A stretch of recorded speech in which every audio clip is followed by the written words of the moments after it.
This is the problem related to trigonometrical ratio as you can see। और इस तरह का प्रॉब्लम हम लोग बना चुके हैं साइन ए और कॉस ए के टर्म में। अंतर सिर्फ इतना है कि इसमें एल एम एन दिए हुए ट्रायंगल का नाम, एंगल अलग से दिए हुए, बट उसमें साइन, तो साइन निकालने के क्रम में हम लोगों ने क्या किया था, लंब बटा कर्ण, यहाँ हम लोग इस्तेमाल करेंगे आधार बटा कर्ण। So let us start to solve the problem. ये जैसा कि दिया हुआ है, आप देख सकते हैं फिगर में कि दो राइट एंगल ट्रायंगल है।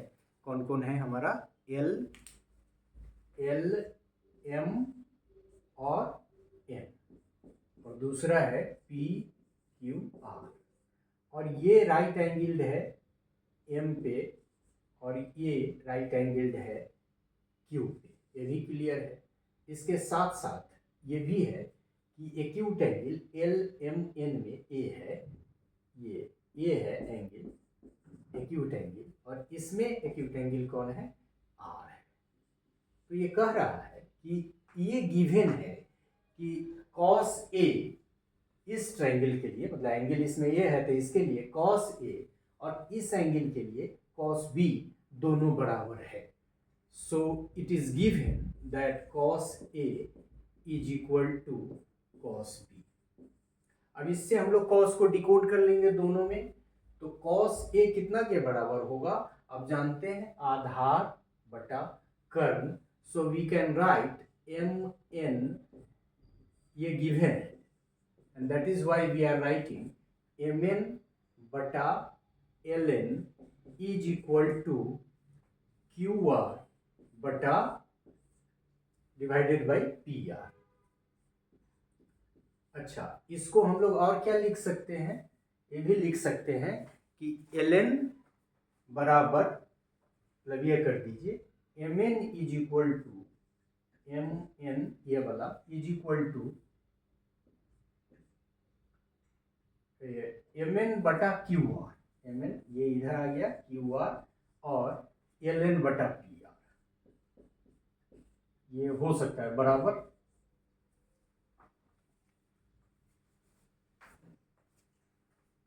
इक्वल टू, ऊपर लिखा जा रहा है, होना चाहिए मिडिल में, जल्दी जल्दी। अच्छा, ये तो हो गया। अब हम लोग क्या करें कि इसको मान ले कि ये के है, सी दोनों बराबर, ये इक्वेशन 1 है। अब इससे हम लोग एम एन का वैल्यू निकाल लें, तो एम एन कितना होगा इससे, क्यू के टर्म में, तो ये कितना हो जाएगा के क्यू आर। उसी तरह से एल एन कितना हो जाएगा, L N is equal to K P R, K P R. अब ये निकल जाने के बाद यदि हम लोग पाइथागोरस थ्योरम की मदद से एल एम निकालेंगे, एल एम, सॉरी क्या है ये एल एम, राइट। तो एल एम कितना होगा, एल एम कर्ण स्क्वायर माइनस आधार square, so L N square और minus M N square, L N यहाँ से और एम एन यहाँ से, एम एन स्क्वायर।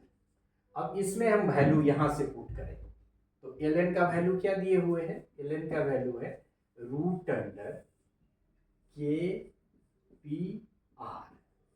अब के पी आर स्क्वायर कर दें क्योंकि स्क्वायर है, और फिर एम एन का वैल्यू क्या दिए हुए हैं, के क्यू आर, इसका भी स्क्वायर है।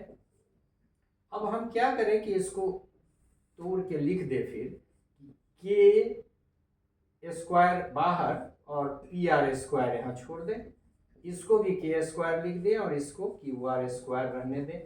तो के स्क्वायर रूट अंडर में हम कॉमन ले सकते हैं कि के स्क्वायर यदि कॉमन लेंगे तो हमारे पास बचेगा क्या, पी आर स्क्वायर और माइनस क्यू आर स्क्वायर। और यदि हम के को बाहर कर दें तो क्या निकल जाएगा, के, क्योंकि के स्क्वायर है तो बाहर जाएगा रूट के, तो के बच जाएगा P R square minus Q R square. मतलब हमको क्या मिल गया, किसका वैल्यू हम निकाल रहे थे, यहाँ से एल एम का हम यहाँ लिख ले, एल एम का वैल्यू कितना निकल गया हमारा, K root under P R square और माइनस क्यू आर स्क्वायर, ये आ गया वैल्यू। इसको हम रख ले। हमको निकालना है L M by P Q. तो पी क्यू का यदि हम वैल्यू निकालेंगे, आप यहाँ से देखिए इक्वेशन, पी क्यू कहाँ है, पी क्यू हमारा P Q yes P Q तो ये P R square root under P R square minus कर्ल और ये क्यू आर स्क्वायर, ये भी निकल गया। इसको भी हम लिख लें क्योंकि यदि दोनों का रेशियो हमको चाहिए, क्योंकि ये सिद्ध कर देंगे तो हमारा that is why L M बटा पी क्यू कितना हो जाएगा। अब दोनों को डिवाइड कर दे, यदि हम दोनों वैल्यू पुट कर दीजिए, it is already given, that is के root under P R square minus Q R square is equal to कितना हो जाएगा, इसका वैल्यू पी क्यू का value root under P R square minus Q R square. अभी देखिए कि दोनों सेम नंबर है तो मल्टीप्लाई करेंगे तो 1, सो के इंटू 1 इज इक्वल टू के, मतलब हमको इक्वेशन अब एक मिल गया कि L M by P Q is equal to K. ये दूसरा इक्वेशन मान लीजिए, ये दूसरा इक्वेशन जो आपको आ गया के बराबर, और पहला जो इक्वेशन है ये वाला, यदि हम तीनों को साथ साथ रख दें from 1 and 2, then what we can write? We can write mn बटा Q R is equal to L N बटा P R is equal to L M बटा पी क्यू। मतलब 1 में ही दोनों वैल्यू के बराबर है और यहाँ ये के आया तो राइट हैंड साइड दोनों का बराबर है, इसलिए हम इतना बराबर इतना लिख सकते हैं। So L N P R is equal to L M divided by P Q, ये हमको प्राप्त हो गया एंड यही हमको प्राप्त करना था, क्योंकि दिस आर्म जो अभी निकाला हमने L M by P Q is equal to this arm divided by this arm and this is divided by this arm. मतलब यदि हम दोनों ट्रायंगल के लंब को दूसरे के लंब से, आधार को दूसरे के आधार से, कर्ण को दूसरे कर्ण से डिवाइड करते हैं तो वैल्यू सेम आता है। इसका मतलब क्या हुआ, triangle L M N and triangle P Q R are equivalent and similar. ये कैसे आ गया, क्योंकि साइड साइड साइड वाला फार्मूला हम लोग जानते हैं और इस तरह का एक सवाल हम लोग कर भी चुके हैं। और जब सब साइड आपस में इक्विवेलेंट है तो ऑब्वियस है कि सारे एंगल आपस में बराबर होंगे, और ये भी हम लोग जानते हैं कि कॉरस्पॉन्डिंग एंगल ऐसे सिचुएशन में बराबर होता है। सो एंगल ए के कॉरस्पॉन्डिंग कौन है, एंगल बी। चूंकि हमने सिद्ध कर दिया कि सब आर्म का जो रेशियो है वो एक दूसरे के बराबर है, इसका मतलब ये हुआ कि सारे एंगल भी आपस में बराबर है साइड साइड साइड वाले फॉर्मूला से।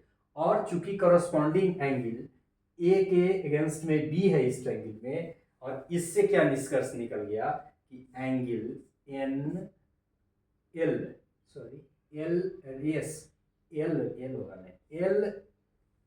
N M is equal to angle P R Q that is why angle A is equal to angle B. चूंकि हमने माना है एंगल ए एंगल बी, नहीं तो एन आर कर देते जैसा कि पिछले साइन वाले में हम था।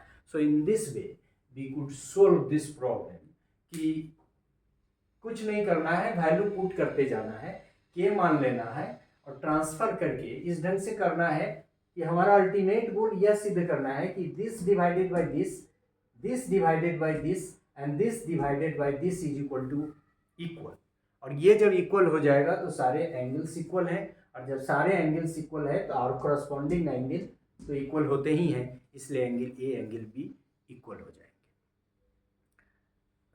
मतलब करस्पॉन्डिंग एंगल्स इक्वल होंगे, क्योंकि तीनों भुजाएं बराबर है तो करस्पॉन्डिंग एंगल, तो चूंकि हमको ए और बी सिद्ध करना था तो ए और बी आपस में करस्पॉन्डिंग एंगल है। In this way we could crack this problem rather. तो ये तो थ्योरम जैसा ही है एक तरह से, साइन के टर्म में हम लोग कर चुके थे वर्कड आउट के क्रम में, ये एग्जाम्पल है। अब कैमा है example that I have not written, लेकिन ये एग्जाम्पल का प्रॉब्लम है, किताब मेरे पास अभी है नहीं, so we can see as well उसमें। ये आपका प्रॉब्लम कौन सा था? प्रॉब्लम आपका है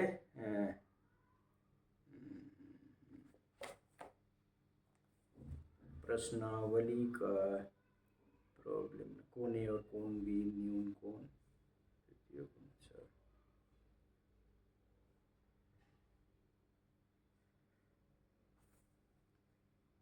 तीसरा, चौथा, पांचवा, छठा, हाँ ये छठा प्रॉब्लम है आपका। यदि एंगल ए और एंगल बी न्यून कोण है वो, जहाँ कॉस ए कॉस बी दिया हुआ है, तो ये जो आपका एनसीईआरटी किताब का एक्सरसाइज 8.1 है उसका ये छठा प्रॉब्लम है। So that we have solve. और इसी तरह का साइन के टर्म में एक प्रॉब्लम जो वर्कड आउट था एनसीईआरटी का, उसको हम लोग पहले ही कर चुके हैं। So we have also solve this problem as well. Thank you.